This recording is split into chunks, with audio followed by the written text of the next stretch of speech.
Bonjour, bienvenue. Nous avons la joie d'être avec vous ce matin, comme d'habitude, et nous allons essayer de le vivre d'une manière différente. Nous allons parler encore concrètement de ce que nous avons envie de vivre, mais surtout de ce que nous avons envie vraiment de faire de notre vie. Quelles sont les décisions que nous prenons, quels sont les choix que nous avons à faire. On va essayer de voir un petit peu entre les lignes. Au début était le chaos et Dieu dit. Dès que Dieu commence à parler, Dieu édicte des préceptes. Il édicte des lois. Nous devons savoir que dans le psaume 119, il dit que la loi est synonyme de précepte. Alors qu'est-ce qu'un précepte? Un précepte, c'est ce qui précède une conception. Donc si vous voulez concevoir votre vie, si vous voulez concevoir votre famille, concevoir votre environnement, il faut que vous vous accrochiez à des préceptes.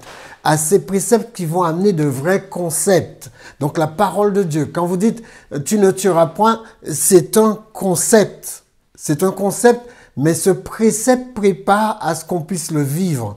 Donc, c'est aussi une parole. La loi de Dieu est aussi la parole de Dieu. La parole de Dieu ne peut être différenciée de la loi de Dieu. La loi de Dieu est aussi une règle.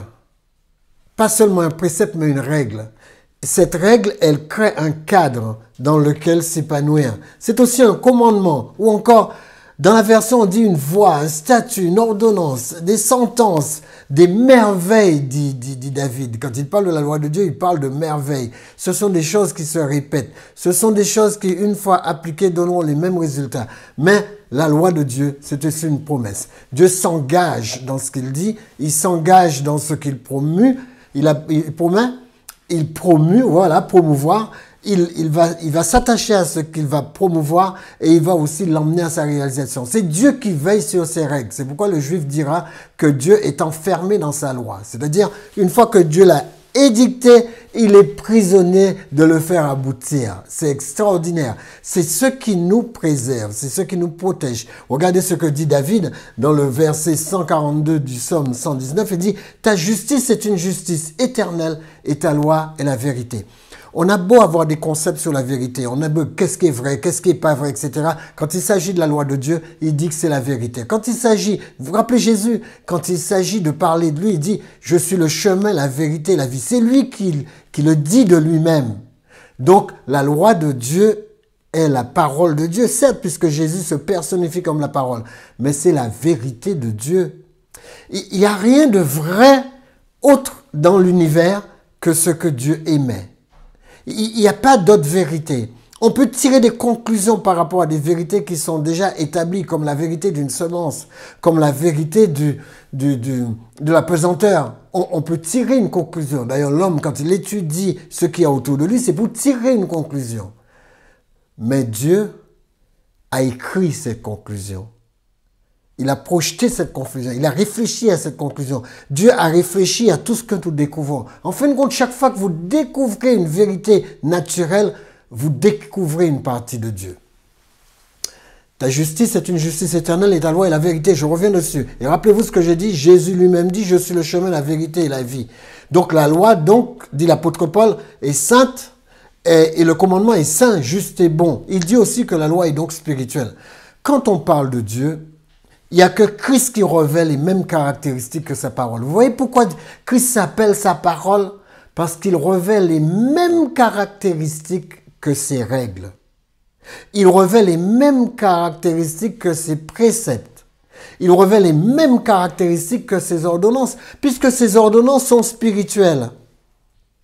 Vous pourrez prendre les 10 commandements, en faire ce que vous voulez. Il y en a qui extrapolent dessus. Il faut tant observer tant, il ne faut pas observer tant. Celui-là, il était pour les Juifs, celui-là, il était pour les Araméens, celui-là, il était pour celui-là. Ces commandements sont désuets, ils sont dépassés.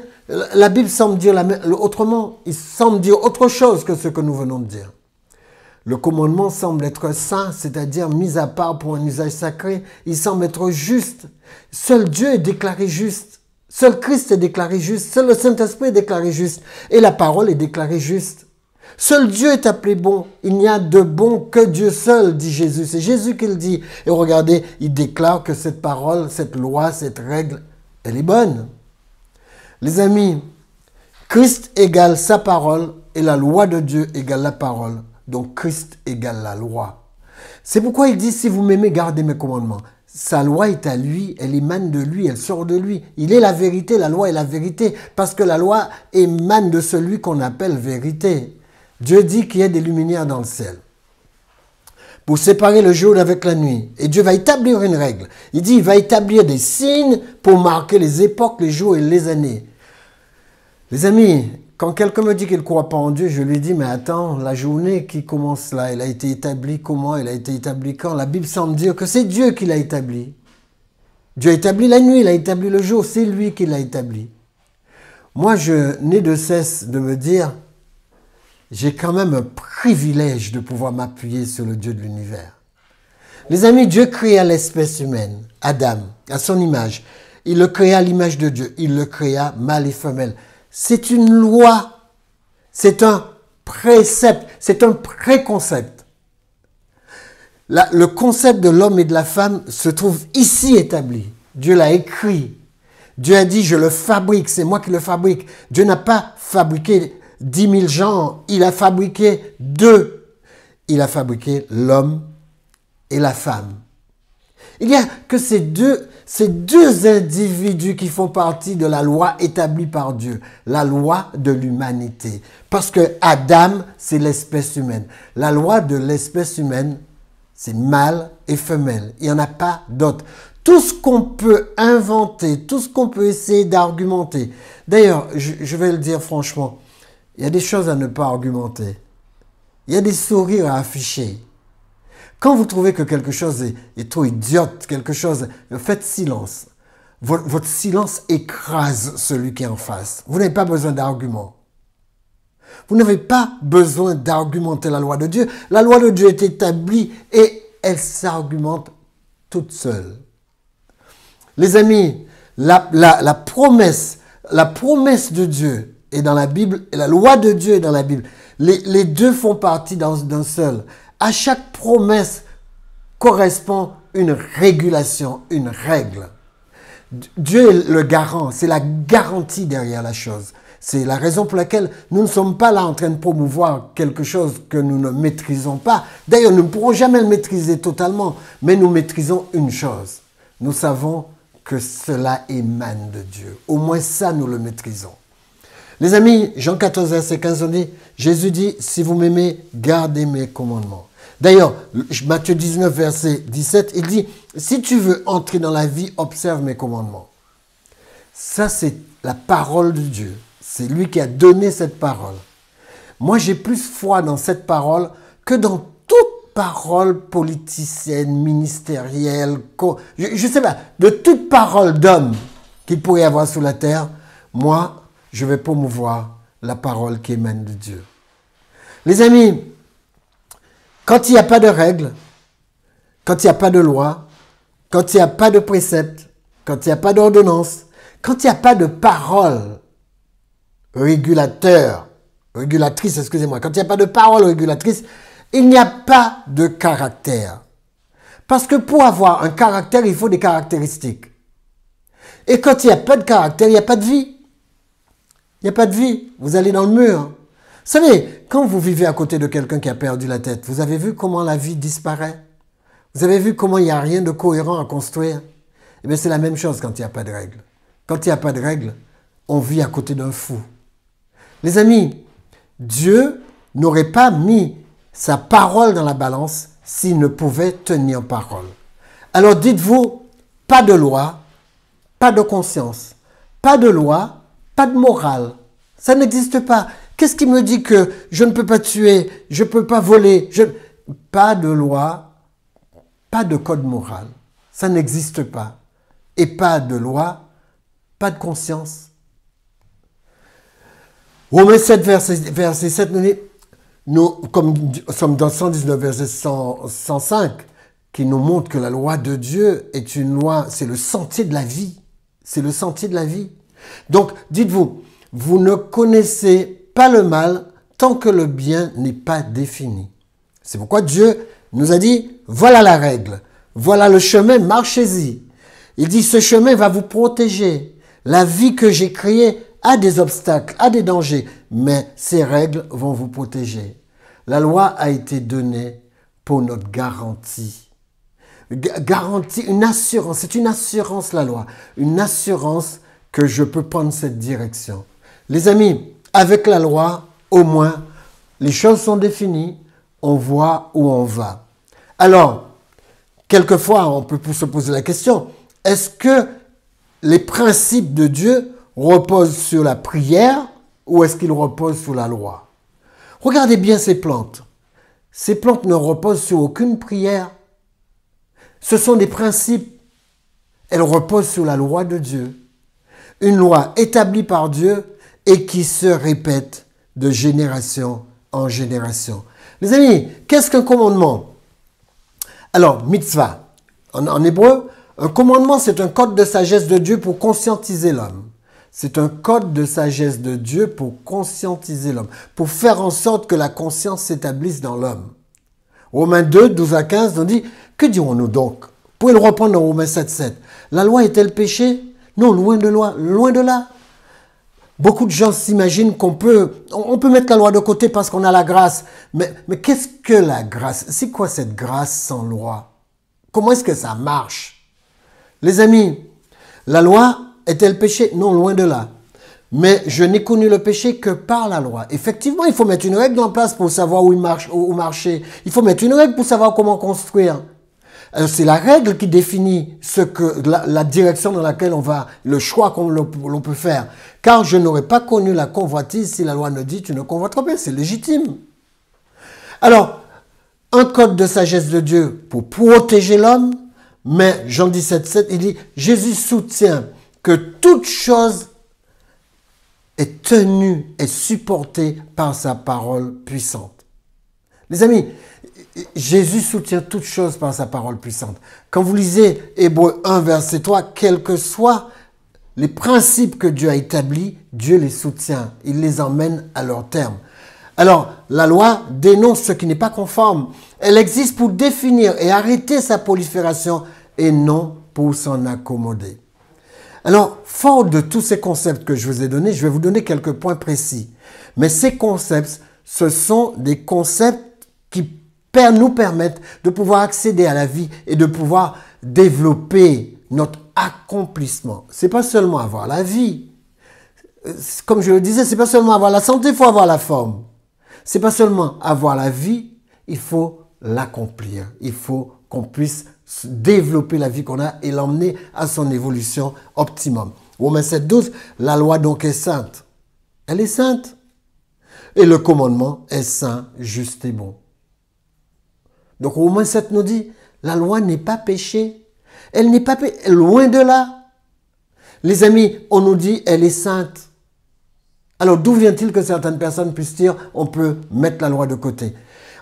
Vous savez, quand les chrétiens ont commencé à mettre la loi de côté, ils ont ouvert la porte à ce que les non-chrétiens aillent encore plus loin en mettant la loi sur un côté. Parce qu'ils se sont dit, si des croyants sont capables de faire ça, nous, on est capable de faire plus. Maintenant, il y a quasiment plus de règles. La règle, c'est une question d'argumentation et surtout une argumentation émotionnelle. Regardez les règles qui sont mises. Des règles qui vont à l'encontre des règles de Dieu, mais des règles qui sont poussées par des gens qui se sont organisés et qui maintenant nous font accepter le mal comme le bien. Voilà, il nous pousse à accepter le mal comme le bien.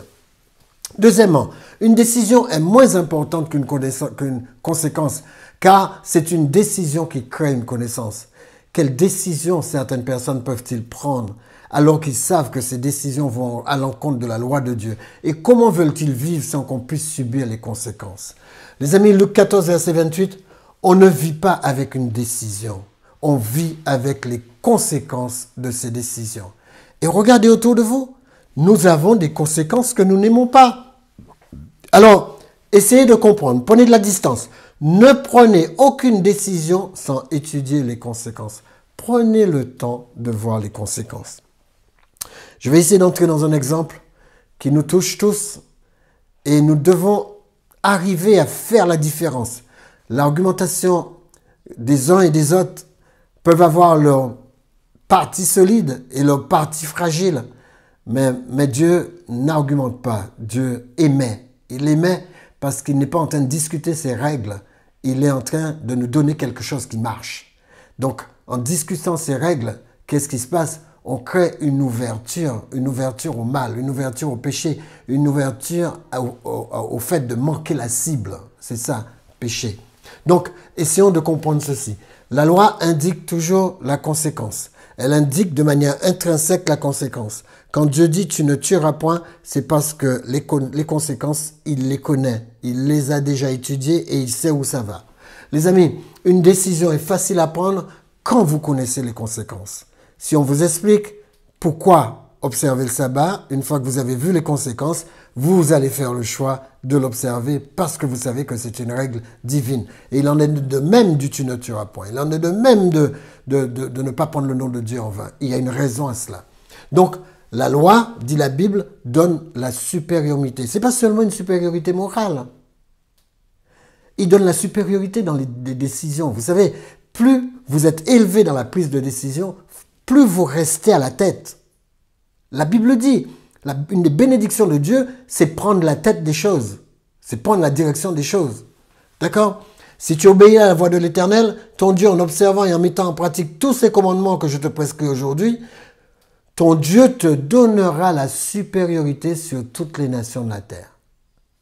Dieu, quel que soit l'environnement où vous êtes, Dieu vous donnera une certaine notoriété. Dieu vous donnera d'être responsable là où vous êtes. Parce que vous avez la loi de Dieu que vous inscrivez en vous. Quand vous prenez cette loi et que vous l'inscrivez en vous, cette loi vous rend plus pointu. Cette loi ennoblit votre caractère. Cette loi vous donne des caractéristiques que les autres n'ont pas. Vous savez, c'est pas... Hier, je discutais avec une personne et je voyais à quel point certaines caractéristiques sont bien pensées, sont bien établies par Dieu. Et quand cette personne met ces caractéristiques dans sa vie, comment ça fait de cette personne une personne ancrée? Vous savez, c'est ça la loi. La loi fait de vous une personne béton. Vous êtes bétonné, vous êtes ancré et vous savez où vous allez. Vous n'êtes pas sur une terre fragile, vous n'êtes pas sur des sables mouvants. Vous êtes une personne conséquence parce que vous apportez, ou bien vous construisez, ou bien vous portez en vous, ou bien vous ensemencez en vous une parole qui est inébranlable. La parole de Dieu est inébranlable. Alors, Deutéronome 8, verset 1, la loi fait vivre et se développer. La loi est inhérente à la création. La loi est nécessaire même à la création. La loi est essentielle à la vie. Toute réussite requiert l'obéissance à une loi. Les amis, troisièmement, les principes. Et à travers ces principes, je vais vous donner un exemple qu'on a un peu partout, mais qui fait aussi des dégâts. Parce que j'ai rencontré une personne dans la vie de qui ça a été une catastrophe de pouvoir vivre certaines choses. Et je vais vous montrer ce que c'est. Les principes sont plus importants que les richesses, car la vie n'est pas un jeu. Pourquoi j'introduis là? Parce que un jeu, c'est quoi? C'est une chance pour le riche. Un jeu, c'est un divertissement pour celui qui a les moyens. Mais ce qui est négatif, c'est qu'un jeu, pour quelqu'un qui n'a pas les moyens, devient un espoir. Et quand un jeu devient un espoir, ce n'est plus un jeu. Vous pouvez dire, mon travail, c'est mon espoir. Le développement de ma vie, c'est mon espoir. Ça, c'est un espoir tangible. Mais si vous faites du jeu votre espoir, vous vous mettez en danger. Vous transformez votre vie en jeu et ça peut être dangereux. Je vais vous expliquer. Quand le jeu devient un espoir, la vie de cette personne devient un jeu. Donc, méfiez-vous de tous ces concepts. Aujourd'hui, où on peut tout jouer. Où on peut jouer, j'ai vu une personne qui m'a dit, écoute, j'ai joué ma voiture et je l'ai perdue. On ne peut pas faire ça. La voiture n'appartient pas seulement à celui qui le conduit, elle appartient aussi à la famille. Donc, on ne peut pas jouer sa voiture. Si on joue sa voiture, on est dangereux. Les amis, si vous achetez un ticket de loterie parce que vous avez besoin d'une voiture, ce n'est pas un jeu. C'est un jeu si vous n'avez besoin de rien. Si vous êtes capable de perdre ce que vous misez. D'accord? Vous voyez le premier concept. Si vous achetez le ticket et que cela ne vous fait rien de le perdre, eh bien, ça c'est jouer. Ça c'est un jeu. D'accord? Ça n'est pas dangereux. Regardez, si vous vous réveillez le matin avec dans la tête que la chance de pouvoir gagner au jeu, c'est plus un jeu. Parce que la Bible nous montre que les choses qu'on pense, les 20 premières minutes, c'est dans la journée, c'est ce que notre journée va devenir. Je suis mu, je suis motivé, je suis poussé par les 20 premières minutes de pensée qui traversent ma tête. Alors on ne peut pas mettre un jeu à la place de ça. On ne peut pas jouer à la chance de son réveil. Les amis, le jeu n'est pas un problème si le jeu reste un jeu. D'accord? Si vous dites, j'ai 10 euros, je peux le perdre à jouer ça, ça c'est un jeu, ça reste un jeu. Mais si vous avez un pain à acheter, que vous n'avez que ces 10 euros, et que vous ne pouvez pas jouer et acheter le pain, et que vous choisissez de jouer, là, vous avez un problème, et votre vie devient un jeu.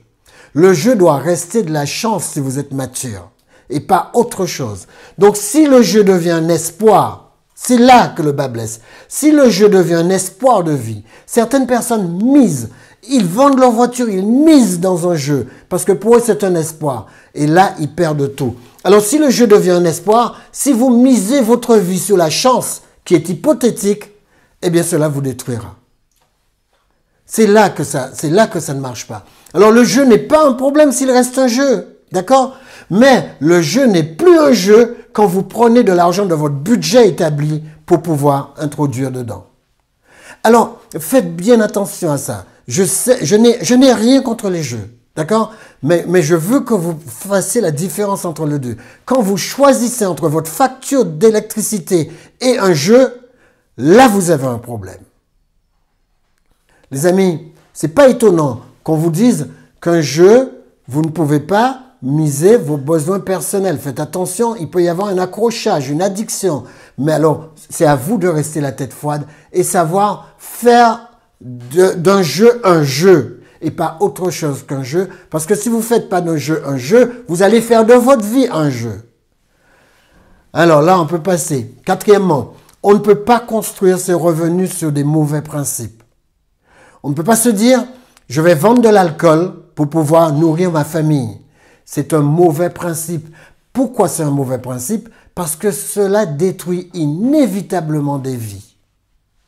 Vous savez, quand on est au chômage, des entreprises qui vendent de l'alcool peuvent vous offrir un travail. Les amis, ce n'est pas ça le but du chrétien, ce n'est pas la direction à prendre. Un travail, ce n'est pas quelque chose de si obligé que nous, on est obligé de transgresser des règles de vie pour pouvoir y accéder. Non, dans ce cas, revenez à vous-même, prenez vos capacités et développez vos capacités et vous développerez votre vie. Donc, je répète, on ne peut pas construire ses revenus sur des mauvais principes. Alors, cinquièmement, toute loi produit une culture. La répétition d'une chose produit une culture. D'ailleurs, la loi est une culture en elle-même. Une loi est un principe qui, répété, donne toujours le même résultat. Une tradition est une habitude jugée bonne par la transmission. Parce que si je prends de bonnes habitudes, c'est-à-dire j'ai suivi des lois, ça m'a donné des habitudes, et j'arrive à transmettre ces habitudes dans une bonne tradition, là, la loi a tenu son accomplissement. Elle a tenu sa raison d'être. Mais Jésus nous dit, faites attention, il y a de mauvaises traditions. Il y a des traditions qui sont même, je dirais, des cultures alimentaires. Faites attention. Quelqu'un peut transmettre quelque chose qui a été bien transmis, mais cette chose peut nous rendre malades. C'est pas parce qu'une personne nous a dit manger des bananes tous les jours qu'on ne va pas être malade en mangeant des bananes tous les jours. Non, c'est à nous de prendre du recul et dire quelle est la loi naturelle que Dieu a mis. Est-ce que c'est manger des bananes tous les jours? Non, Dieu nous a donné une variété alimentaire. Pourquoi? Parce que vous avez des oligo-éléments, vous avez des vitamines, vous avez des enzymes, vous avez tout un tas de choses. Vous avez des tissus, vous avez des muscles, vous avez tout cela a besoin d'alimentation. Vous avez du gras dans le corps, vous avez du 80% de gras dans le cerveau, 20% de glucose dans le cerveau. Alors Dieu a mis une variété. Vous ne pouvez même pas manger qu'une seule chose et quoi que vous allez arriver. Ça ne marche pas. Essayez de rester scotché à la loi de la santé de Dieu. La première raison d'avoir des principes, le voilà. Les bons souvenirs durent longtemps. Les mauvais durent plus encore. Vous avez entendu ça? Les amis, la première bonne raison d'avoir des principes, c'est de jouir de ces bons souvenirs. Quand vous avez fait le mal, ça court après vous, ça vous hante, ça vous empêche de dormir, ça vous empêche de vous épanouir, ça vous empêche de vous donner la qualité que vous aviez avant. Parce que le fait pour vous d'avoir fait ça, vous avez l'impression de ne jamais expier ce que vous avez fait. C'est à l'intérieur de vous, c'est inscrit en vous. Il y a des gens qui amènent une culpabilité sur des années. Donc, commencez par mettre en application de bons principes et vous allez avoir de bons souvenirs. Les amis, car les souvenirs restent. Ils restent. Et vous croyez qu'ils vont rien vous faire, ils vont pas vous affecter. C'est complètement faux. Ils vont vous affecter parce que les souvenirs restent. Et les souvenirs parfois sont indélébiles. Alors sixièmement, choisissez toujours selon votre conscience. Sachant que la conscience des enfants de Dieu, c'est le Saint-Esprit. Votre conscience, c'est pas ce que vous pensez. J'ai vu des enfants de Dieu penser de ces choses bizarres. Ah, je vous assure, dans mes 30 ans d'expérience, j'ai vu des gens accepter de ces choses bizarres. Et je peux franchement vous dire que vous n'êtes pas la référence. Dieu est la référence. Le Saint-Esprit est la référence. Jésus est la référence. Mais pas nous. C'est pourquoi nous prenons ces lois à cœur et ces lois nous donnent ces caractéristiques. Mais nous ne sommes pas lui. Nous devons toujours rester dépendants de ces lois que Dieu a mis. Si vous n'êtes pas dépendant de ces préceptes, si vous n'êtes pas dépendant de ces préceptes, alors vous allez avoir l'impression de marcher dans le vide. Vous ne savez pas toujours où poser le pied. Regardez Jean 14, verset 16. Et moi je prierai le Père et il vous donnera un autre consolateur afin qu'il demeure éternellement avec vous. C'est ça notre conscience. Notre conscience, c'est la présence du Saint-Esprit. Les amis, septième et dernier point. Ne bougez pas un seul doigt sans connaître les conséquences. Quelle que soit la loi que vous faites entrer dans votre vie, les amis, projetez-vous dans les conséquences. Que vous le vouliez ou pas, vous êtes seul responsable de votre décision. Les décisions que vous allez prendre ne sont pas les décisions des autres. Si la loi doit vous punir, la loi vous punira pour les décisions que vous avez prises. Donc les décisions sont à vous. Vous en êtes responsable.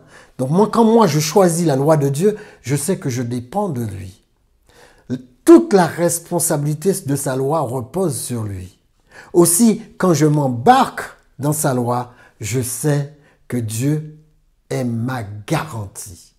Les amis, battez-vous pour être qui vous êtes. Ne choisissez pas n'importe quoi à mettre dans votre vie. Choisissez le bonheur de pouvoir compter sur Dieu parce que Dieu compte sur vous. Il compte sur vous parce que vous avez été appelés par lui.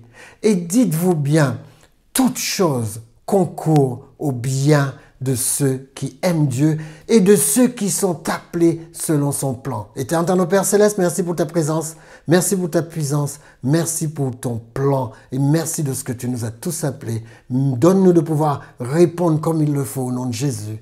Amen. Que Dieu vous bénisse. Bonne et heureuse semaine. On se retrouve à la semaine prochaine. Je voulais simplement vous dire, entre parenthèses, que cette semaine, vous allez recevoir un petit mot. Tous ceux qui sont abonnés, vous allez recevoir un petit mot afin que nous puissions vous présenter une étude. Nous allons vous le présenter. Donc, vous aurez la date, vous aurez le jour, vous aurez l'heure. Nous allons faire ça cette semaine. Que Dieu vous bénisse et je vous remercie en tout cas d'être avec nous.